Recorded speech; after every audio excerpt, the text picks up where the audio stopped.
Hello friends, कैसे हो आप सभी। उम्मीद करता हूँ आप सभी अच्छे होंगे। तो बच्चों, एक बहुत ही शानदार वीडियो आपके लिए लेके आए हुए हैं। ये क्लास 10 के सोशल साइंस के सब्जेक्टिव प्रश्नों का है, जो कि एग्जाम के लिए काफ़ी इंपॉर्टेंट है। बच्चों, इस वीडियो के अंत तक बने रहें। और अभी तक हमारे चैनल में आप नए हैं तो सबसे पहले अपने प्यारे प्यारे हाथों से अपने चैनल को सब्सक्राइब कर लें और अपने दोस्तों तक शेयर जरूर करें। तो बच्चों, आइए हम सभी उन सभी सब्जेक्टिव प्रश्नों को देखेंगे जो कि एग्जाम के लिए काफ़ी इंपॉर्टेंट है। तो देखिए, सबसे पहला जो प्रश्न है आपके पास में, वो कह रहा है खिलाफत आंदोलन पर एक संक्षिप्त टिप्पणी लिखें। ठीक है बच्चों, खिलाफत आंदोलन। ठीक है, तो खिलाफत आंदोलन क्या था। ठीक है, तो देखेंगे सबसे पहले पॉइंट वाइज हम लोग इसको अध्ययन करेंगे कि प्रथम विश्व युद्ध में ऑटोमन तुर्की की हार हो चुकी थी। किसकी हार हुई थी बच्चियों। तो कहोगे सर ऑटोमन तुर्की की हार हुई थी। ठीक है, जिससे क्या यह अफवाह फैल गई थी कि इस्लामिक विश्व के जो आध्यात्मिक नेता होते थे, जिसको हम लोग खलीफा के नाम से जानते थे, खलीफा, उनकी पद को समाप्त कर दिया जाएगा। क्या कर दिया जाएगा। उनकी पद को समाप्त कर दिया जाएगा। ठीक है, चलिए दूसरी बात क्या हुआ। खलीफा के आत्मसम्मान की रक्षा के लिए मार्च 1919 ईस्वी में बम्बे में एक खिलाफत समिति का गठन किया गया था। ठीक है, कब किया गया था बच्चों। तो कहोगे सर 1919 ईस्वी में किया गया था। कहाँ पे किया गया था। तो बम्बे में किया गया था। ठीक है, चलिए मोहम्मद अली और शौकत अली बंधुओं के साथ कई युवा मुस्लिम नेताओं ने इस मुद्दे पर सख्त जानकारी की संभावना तलाशने के लिए महात्मा गांधी के साथ वार्तालाप किया। यानी मोहम्मद अली और शौकत अली दोनों ये सब भाई थे। उन्हें कई मुस्लिम युवाओं के साथ में जा करके महात्मा गांधी के साथ वार्तालाप किया, उनके साथ बातचीत किया। अंततः 1920 ईस्वी में महात्मा गांधी सहित सभी नेताओं ने इस बात को मान लिया कि खिलाफत आंदोलन के समर्थन और स्वराज के लिए एक असहयोग आंदोलन की शुरुआत होनी चाहिए। ठीक है, यानी ये जो असहयोग आंदोलन था, जिसको हम लोग खिलाफत आंदोलन के नाम से भी जानते हैं। ठीक है, ये किसके लिए था। तो खलीफा के द्वारा किया था। खलीफा क्या था। तो मुस्लिमों का एक आध्यात्मिक नेता होता था, जिसको हम लोग राजनीतिक गुरु जिसको कह सकते हैं। ठीक है, ये खलीफा था। तो खलीफा का क्या था। तो प्रथम विश्व युद्ध में तुर्की की हार हुई थी, जिससे यह आशंका चल गया था कि खलीफा का जो पद है उसको समाप्त कर दिया जाएगा। ठीक है, चलिए नेक्स्ट देखते हैं। प्रश्न बच्चों आपके पास में कह रहा है सविनय आज्ञा आंदोलन में विभिन्न वर्गों के समूह ने भाग क्यों लिया। ठीक है, देखिए सविनय आज्ञा आंदोलन क्या था।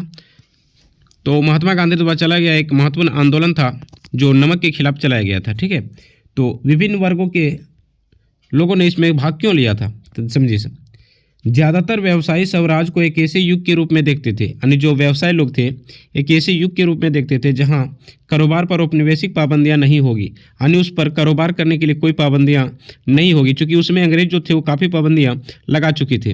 व्यापार व उद्योग निर्बाध ढंग से फल फूल सके, यानी हमारा जो व्यापार होगा वो अच्छे ढंग से चल सके।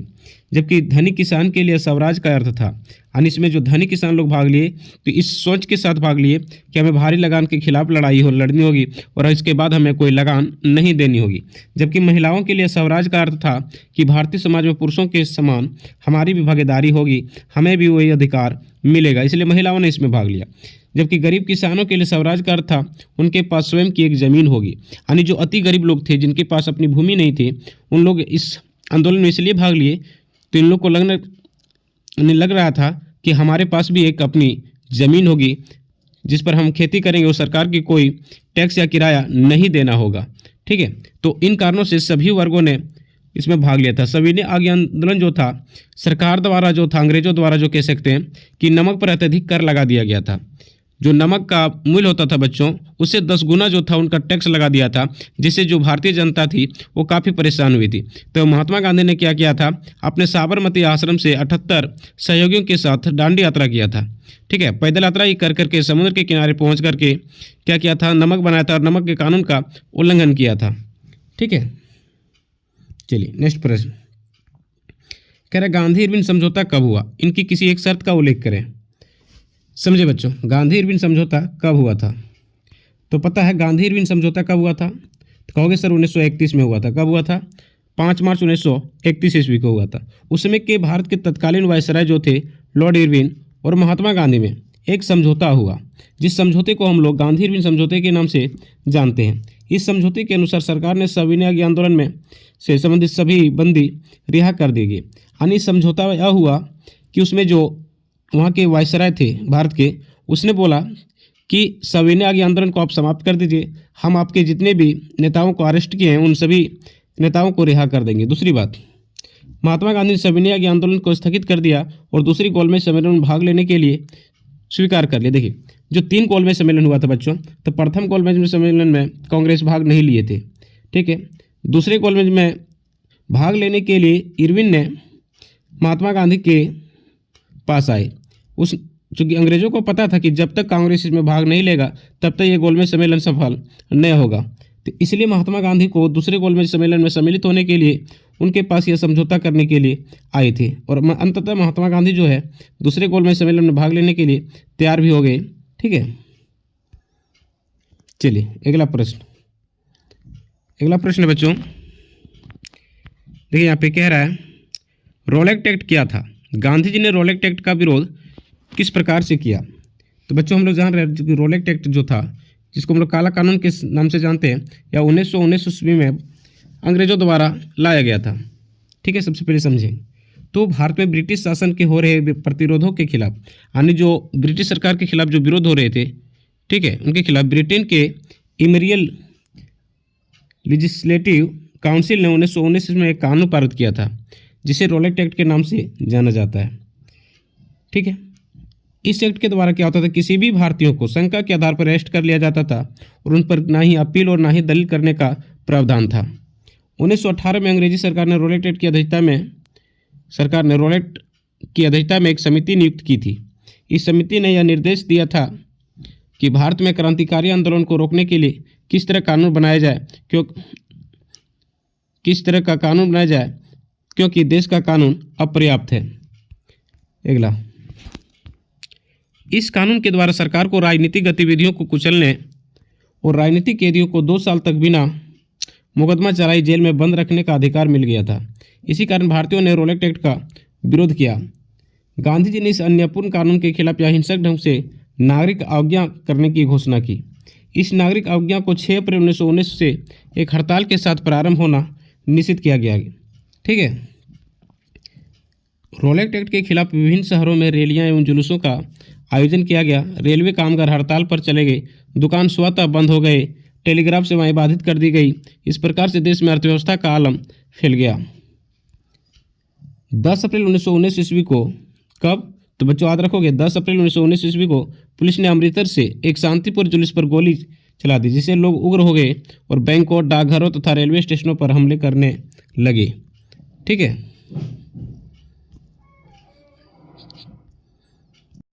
देखिए नेक्स्ट प्रश्न आपके पास में है बच्चों, कह रहा है लोकतंत्र को सबसे बेहतर शासन क्यों कहा गया, कारण बताइए। तो लोकतंत्र के प्रमुख गुणों का वर्णन करें, ठीक है। देखिए लोकतंत्र क्या होता है, तो लोकतंत्र में जहां जनता द्वारा चुने गए प्रतिनिधि शासन करते हैं, ठीक है।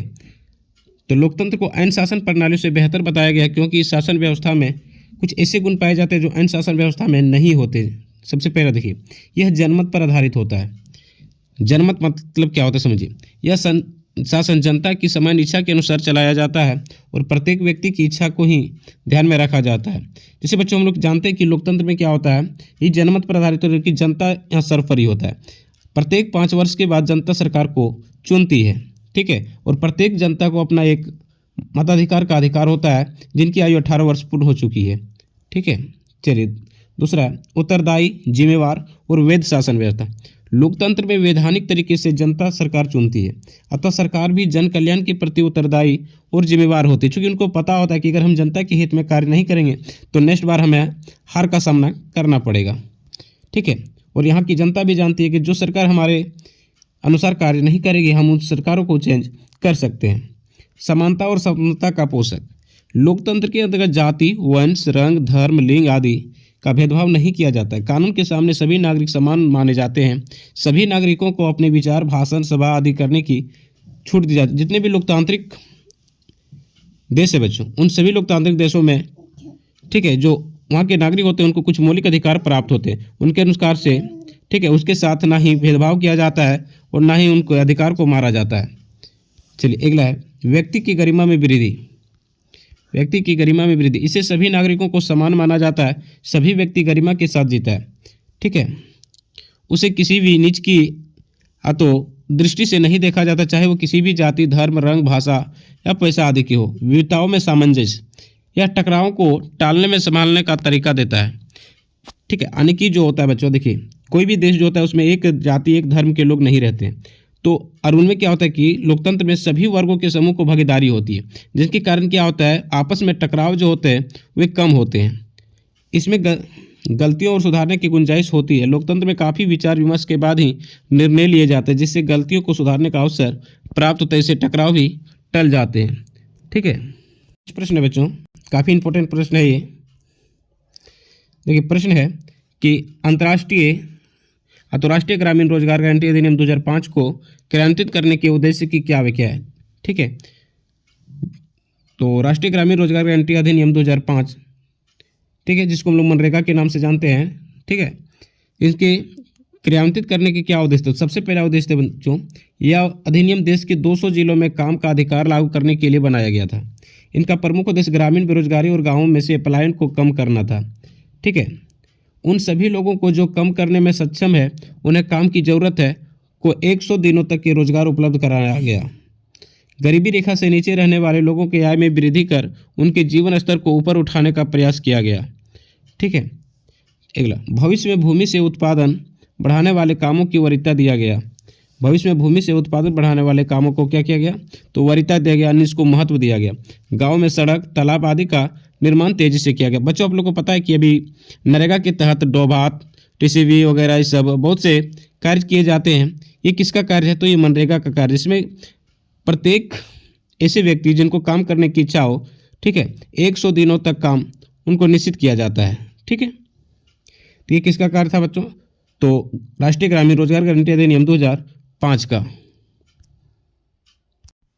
अगला प्रश्न आपके पास में कि वस्तु विनिमय प्रणाली की कठिनाइयों को वर्णन करें। यानी जो वस्तु विनिमय प्रणाली थी, तो वस्तु विनिमय प्रणाली क्या था, तो मुद्रा का प्रकाशन से पहले, ठीक है, जब मुद्रा का प्रकाशन नहीं हुआ था, ठीक है, जब मुद्रा का प्रचलन नहीं था, उस समय लेन देन जो होता था, क्रय विक्रय जो होता था बच्चों, ठीक है, तो एक वस्तु के बदले दूसरे वस्तु को दिया जाता था। यही प्रक्रिया क्या कहलाता था, वस्तु विनिमय प्रणाली कहलाता था। तो उनमें कठिनाई क्या थी, समस्या क्या थी, तो सबसे पहला जो समस्या था बच्चों, वस्तुओं तथा सेवाओं के मूल्य में इकाई का अभाव। ठीक है। यदि एक व्यक्ति को 5 मीटर कपड़े की आवश्यकता है, तो उसे अपने पास गेहूं से बदलना होता है, तो प्रति मीटर कपड़े के लिए कितना गेहूं देना होगा, ये निश्चित कर पाना सबसे बड़ी समस्या थी। मान के चलिए बच्चों, देखिए एक वस्तु के बदले दूसरी वस्तु को देना पड़ता था। अब मान के चलिए किसी को कपड़े की आवश्यकता है, ठीक है, कपड़े की वस्तु देना है, तो इसके बदले उसको देना क्या है बच्चों, तो गेहूँ देना है। तो गेहूँ देना है तो फिर 1 मीटर कपड़ा लेना है, तो उसको कितना गेहूँ देना होगा, ये निश्चित कर पाना बहुत संभव है। ठीक है।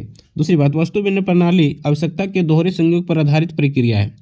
अर्थात एक व्यक्ति किसी ऐसे दूसरे व्यक्ति की तलाश में रहता है जो वही चीज़ बेचना चाहता है जिसे पहला व्यक्ति खरीदना चाहता है।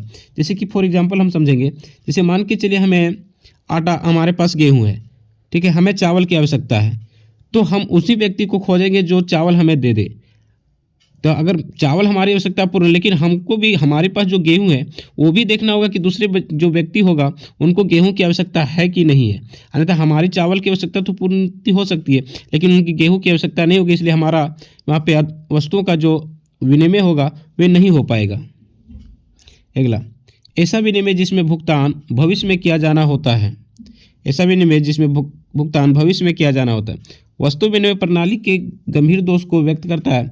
भविष्य में दी जाने वाली वस्तु के मूल्यमान में उतार चढ़ाव या जोखिम बना रहता है, जिससे किसी एक पक्ष की हानि की संभावना बनी रहती है। वस्तु विनिमय प्रणाली में मूल्य या धन संचय का कोई स्थान नहीं होता है। इसमें सिर्फ वस्तुओं का भंडार किया जा सकता है, अतः वस्तुओं के खराब होने की संभावना बनी रहती है। मान के चलिए जैसे हमें भविष्य में कोई सामानें खरीदनी है, तो अभी हम लोग क्या करते हैं कि हम लोग पैसे इकट्ठा करके रखते, चाहे बैंक में रखें चाहे घर में बचत करके रखें। लेकिन उस समय अगर मान के लिए भविष्य में कोई हमें सामान खरीदनी होगी तो उस समय वस्तुओं को संग्रहित करके रखा जाता था। अब समझिए संग्रहित करके अगर किसी वस्तु को रखें, मान के धान को रख रहे हैं हम लोग, गेहूँ को रख रहे हैं, तो हो सकता है वो धान और गेहूँ जो है वो खराब हो जाए, निश्चित ही खराब होती थी। ठीक है, तो ये भी एक बहुत बड़ी समस्या थी बच्चों। चलिए नेक्स्ट है लो खनिज तथा अलो खनिज में अंतर बताइए। देखिए लो खनिज और अलो खनिज, लो खनिज अलो खनिज, जिसमें लोहे के अंश पाया जाता है उसको लो खनिज कहते हैं, जिसमें लोहे के अंश नहीं पाया जाता है उसको अलो खनिज कहते हैं। तो लो खनिज में कठोरता पाई जाती है, अलो खनिज में कठोरता नहीं पाई जाती है। लो खनिज प्रायः भूरे रंग की होती है, अलो खनिज कई रंग के होते हैं। इसमें लोहा, मैग्नीज ऑक्साइड, बॉक्साइट आदि कई खनिज होते हैं। इसमें जैसे जस्ता, सीसा, सोना, अवरक इत्यादि पाए जाते हैं। ठीक है, यानी सीधी सी बात तो मैं याद रखोगे। लेकिन लोह खनिज में क्या होता है, लोहे का अंश पाया जाता है, और लोह खनिज में क्या है, तो लोहे का अंश नहीं पाया जाता है। चलिए, एक है नारीवाद आंदोलन। क्या है बच्चों, नारीवाद आंदोलन क्या है? तो नारीवाद आंदोलन वह आंदोलन होता है जो पुरुषों और महिलाओं के समान अधिकारों के अवसरों के पक्ष में चलाए जाते हैं। ठीक है, यानी कि नारीवाद क्या होता है बच्चों?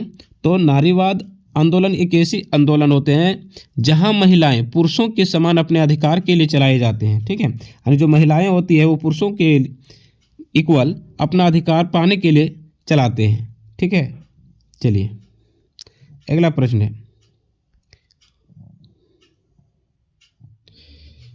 अगला प्रश्न काफी इंपॉर्टेंट है प्रश्न, देखिएगा।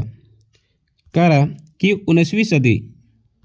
19वीं सदी के यूरोप में कुछ उद्योगपति मशीनों की बजाय हाथ से काम करने के लिए श्रमिकों को प्राथमिकता देते थे। क्यों? यानी जब 19वीं सदी थे, उनमें यूरोप के जो कुछ उद्योगपति थे वो मशीनों के बजाय हाथों से काम कराने वाले श्रमिकों को प्राथमिकता देते थे। आखिर क्यों? तो उद्योगपतियों को श्रमिकों की कमी या वेतन मद में भारी लागत जैसे कोई परेशानियां नहीं थी। उन्हें ऐसी मशीन में कोई दिलचस्पी नहीं थी जिन पर बहुत ज़्यादा खर्च आने वाले थे। मैंने बात को समझिए। बहुत से उद्योगपति का मानना था कि हम ज़्यादा खर्च क्यों करें, ज़्यादा पूंजी क्यों लगा, जब कम ही खर्च में अच्छे प्रोडक्ट का निर्माण हो जाता हो। जिन उद्योगों में मौसम के साथ उत्पादन घटता बढ़ता रहता था, वहाँ उद्योगपति मशीनों के बजाय मजदूरों को ही काम पर रखना पसंद करते थे। बाजार में अक्सर डिजाइन और खास आकारों वाली चीज़ों की काफ़ी मांग रहती थी। इन्हें बनाने के लिए आंतरिक प्रौद्योगिकी की नहीं बल्कि इंसानी निपुणता की जरूरत होती थी। उच्च वर्ग के लोग, कुलीन और पूंजीपाती वर्ग जो थे, वो हाथों से बनी हुई चीज़ों को ज़्यादा पसंद करते थे। इसलिए हाथों से बनी हुई चीज़ों को अधिक ज़्यादा वे लोग रुचि रखते थे, जिस कारण से उद्योगपति जो थे हाथों से बने सामानों को हाथों से जो सामान बनते थे उनको ज़्यादा प्राथमिकता देते थे, और इस कारण से मजदूरों के हाथों से काम कराने का अधिक सोचते थे। नेक्स्ट प्रश्न है बच्चों, कह रहा है कि ब्रेटन वुड्स समझौता क्या क्या अर्थ है? तो द्वितीय विश्व युद्ध के पश्चात विश्व की विघटित अर्थव्यवस्था यानी कि जो टूटी हुई अर्थव्यवस्था थी उनको पटरी पर लाने के उद्देश्य से 1944 में अमेरिका में ब्रेटन वुड्स समझौता हुआ। कहाँ पे हुआ बच्चों? तो अमेरिका में हुआ। इस समझौते का उद्देश्य औद्योगिक विश्व में आर्थिक स्थिरता और पूर्ण रोजगार को बनाए रखना था। युद्ध के पूर्व तथा युद्ध के दौरान सदस्य देशों के विदेशी व्यापार में घाटे से निपटने के लिए अंतर्राष्ट्रीय मुद्रा कोष IMF की स्थापना की गई। साथ ही साथ इसी में विश्व बैंक की स्थापना किया गया था। बच्चों याद रखिएगा, विश्व बैंक की स्थापना किया गया था। इस प्रकार ब्रेटन वुड्स समझौते के अंतर्गत अंतर्राष्ट्रीय मुद्रा कोष और विश्व बैंक के माध्यम से युद्ध में जो आर्थिक व्यवस्था खराब हुई थी उनको सुधारने का प्रयास किया गया। इसी कारण अंतर्राष्ट्रीय आर्थिक व्यवस्था को ब्रेटन वुड्स व्यवस्था के नाम से जाना जाता है। ठीक है, चलिए अगला प्रश्न है बच्चों, कह रहा है खादर और बांगर मिट्टी में अंतर स्पष्ट करें। ठीक है, खादर और बांगर में अंतर स्पष्ट करें, काफ़ी इंपॉर्टेंट देखेंगे इसको हम लोग। देखिए, खादर जो होता है और बांगर, ठीक है, तो खादर क्या होता है? तो बच्चों खादर क्या है? गंगा के मैदान में नई जो जलोढ़ मृदा होती है उनको हम लोग खादर के नाम से जानते हैं, जबकि गंगा के मैदान में जो पुरानी जलोढ़ मृदाएँ होती है उनको हम लोग बांगर के नाम से जानते हैं।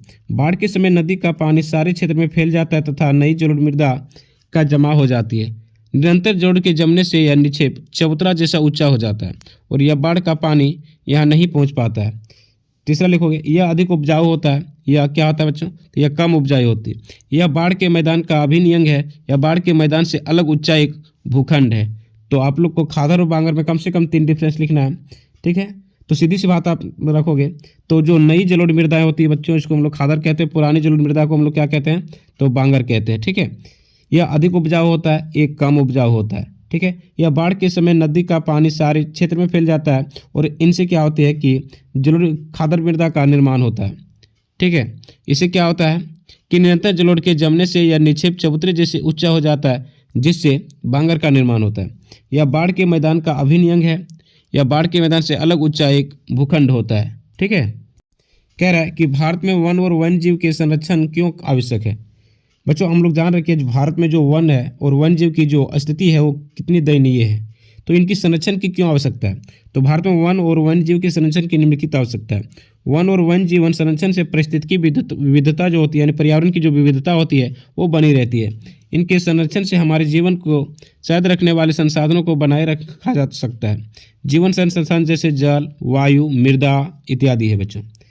विभिन्न जातियों प्रजातियों में गुणवत्तापूर्ण जनन के लिए वनस्पति एवं वन्य जीवों की जीन्स विविधता को संरक्षित रखना आवश्यक है। समुद्रों में मछली पालन बनाए रखने में सहायता करती है। आप समझिए भैया, वनों में जो वन्य जीव होते हैं उनकी आज जो स्थिति है बच्चों वो देख रहे हैं। जिस प्रकार से आज हाथियां जो होती है वो हमारे और गाँवों की ओर, ग्रामीण क्षेत्रों की ओर प्रायः देखते पलायन होते रहता है, यानी कि आते रहते। क्यों? क्योंकि उनके लिए जो आवश्यक जो जंगलें होती थी वो जंगलें अब धीरे धीरे नहीं मिल रही, यानी कि उनको रहने के लिए आवास नहीं मिल पा रहे। आप देख रहे होंगे बहुत सी चिड़ियाँ ऐसी है, बहुत से ऐसे पक्षी है जिनकी प्रजातियां अब धीरे धीरे विलुप्त होने के कगार पर है। वनों का जो क्षेत्रफल है बच्चों दिन ब दिन लाख प्रयास करने के बावजूद भी क्या हो रहा है, घटता चला जा रहा है, जिससे हमारे पास कई परिस्थितियां उत्पन्न हो जा रही है। अब देख रहे हैं वर्षा का जो स्तर है वो दिन ब दिन घटता जा रहा है, तापमान जो है दिन ब दिन बढ़ता जा रहा है, पर्यावरण में जो पारिस्थितिकी संतुलन होता है वो दिन ब दिन घटता जा रहा है। ठीक है, इसके बाद आप लोग जैव विविधता जो जिसको हम लोग कहते हैं, ठीक है, वो भी दिन ब दिन क्या होता जा रहा है, पर्यावरण हो रहा है, यानी कि क्या हो रहा है, क्षति होता जा रहा है, वो बिगड़ता जा रहा है। ठीक है, यानी सीधी सी बोले कि पर्यावरण का जो संतुलन है वो पूरी तरह से बिगड़ रहा है। ठीक है, नेक्स्ट है प्रश्न कि आत्मनिर्भर कृषि की प्रमुख विशेषताओं का वर्णन करें। आत्मनिर्भर कृषि, अगला वीडियो में हम लोग रोपण कृषि के बारे में अध्ययन किए थे, आज हम लोग देखेंगे आत्मनिर्भर कृषि। तो आत्मनिर्भर कृषि में भूमि का आकार जो होता है बच्चों वो छोटा होता है। आत्मनिर्भर जो कृषि होता है अपने परिवार के निर्वाह के लिए ही की जाती है। ठीक है, आत्मनिर्भर कृषि का ढंग परंपरागत होता है, अर्थात इसमें हल तथा अन्य पुराने औजारों का इस्तेमाल किया जाता है। आत्मनिर्भर कृषि में संलग्न कृषक जो होता है वो गरीब होते हैं। यह जो कृषि होता है बच्चों ये अपने परिवार की मदद से की जाती है और इसमें जो होते हैं वो आधुनिक उपकरण का ना प्रयोग करके जो परंपरागत जो उपकरण होते हैं जैसे हल वगैरह जो होता है, ठीक है, उनकी सहायता से कृषि की जाती है। आत्मनिर्भर कृषि में आधुनिक उर्वरकों तथा कीटनाशकों का प्रयोग ना के बराबर किया जाता है। इसमें सिंचाई की उन्नत व्यवस्था का अभाव होता है, इसमें जो होता है पुरानी तकनीकों का उपयोग किया जाता है। यह जो कृषि होता है बच्चों ये मानसून पर निर्भर करते हैं। किस पर होते हैं? मानसून पर निर्भर करते हैं। अगला बात, आत्मनिर्भर कृषि जो होता है बच्चों इनका मकसद कभी व्यापार करना नहीं होता, बल्कि इनका जो मकसद होता है अपने परिवार का पालन पोषण करने के लिए होता है। ठीक है, तो याद रखोगे कि आत्मनिर्भर कृषि की क्या विशेषता है। तो सबसे पहले जो है यह एक प्राचीन कृषि पद्धति होता है, प्राचीन कृषि पद्धति होता है जो अपने परिवार की मदद से की जाती है। इनमें क्या होता है पुरानी जो होती है परंपरागत औजारों का प्रयोग किया, जैसे हल वगैरह कुल्हाड़। ठीक है, इसके बाद क्या होता है इसका जो मकसद होता है वो व्यापार करना नहीं होता, जबकि अपने परिवार का निर्वाह करना होता है। ठीक है, इसमें जो होता है इनमें सिंचाई की जो पुरानी विधि होती है उन पुरानी विधियों का उपयोग किया जाता है। ठीक है, नेक्स्ट प्रश्न बच्चों काफ़ी इंपॉर्टेंट है कि शासन की संघीय और एकात्मक स्वरूप में क्या क्या मुख्य अंतर है, यानी कि कह सकता है कि संघात्मक सरकार और एकात्मक सरकार में क्या अंतर है बच्चों। तो समझेंगे, संघात्मक सरकार के लिए लिखित संविधान होना आवश्यक होता है, जबकि एकात्मक जो सरकार होती है उनके लिए कोई लिखित संविधान का होना आवश्यक नहीं होता है। इसमें जो होता है शक्तियों का जो बंटवारा होता है बच्चों केंद्र और राज्यों के बीच में विभाजित होती है। इसमें क्या होता है जो संपूर्ण जो अधिकार होते हैं, ठीक है, जिनको कह सकते हैं हम लोग को सत्ता की जो चाबी होती है वो केंद्र के पास ही निहित होती है।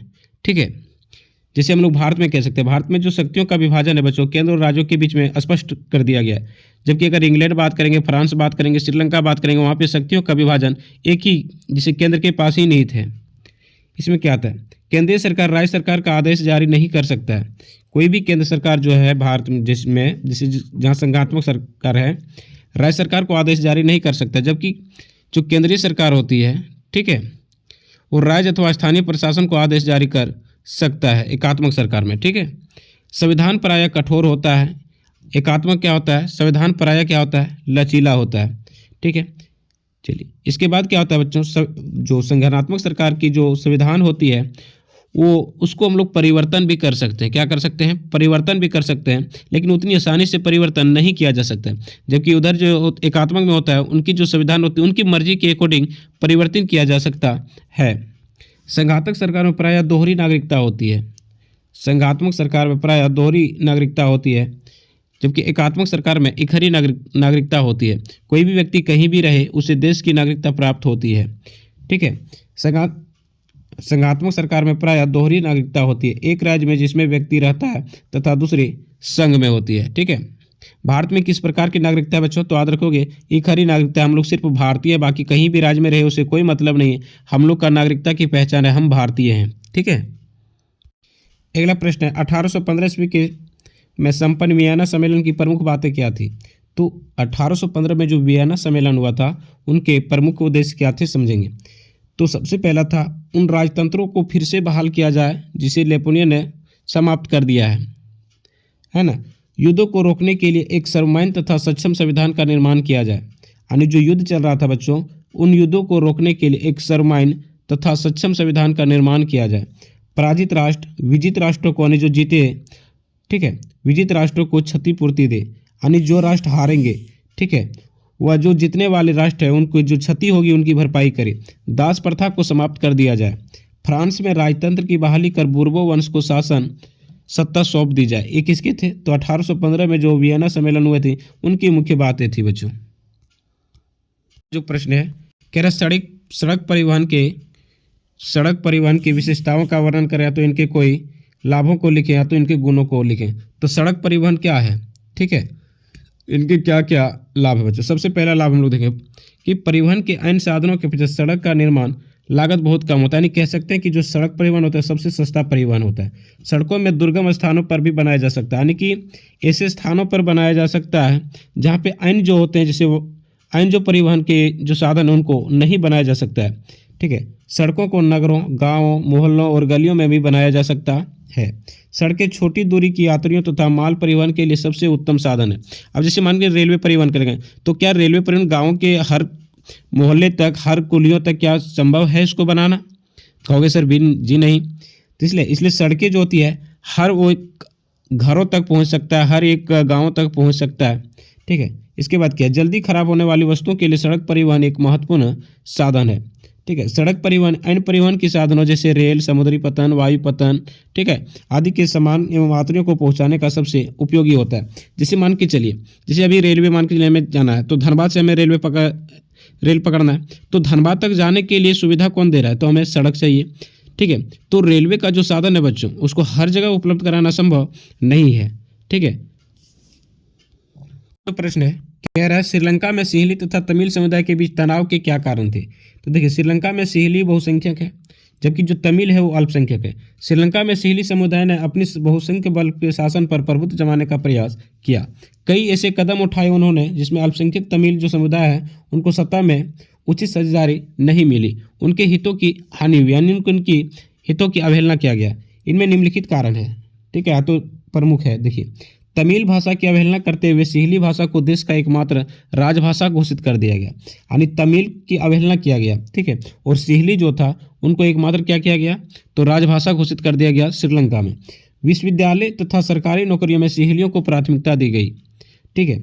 इसके बाद क्या था कि बौद्ध धर्म को सरकारी संरक्षण दिया गया। बौद्ध धर्म को सरकारी संरक्षण, उसको जो था वहाँ का राजधर्म घोषित कर दिया गया था। किसको? तो कहोगे सर बौद्ध धर्म को। इन कारणों से क्या था, श्रीलंका में सिंहली और तमिल समुदाय के बीच हमेशा तनाव पनपा रहता था और गृह युद्ध होता रहता था।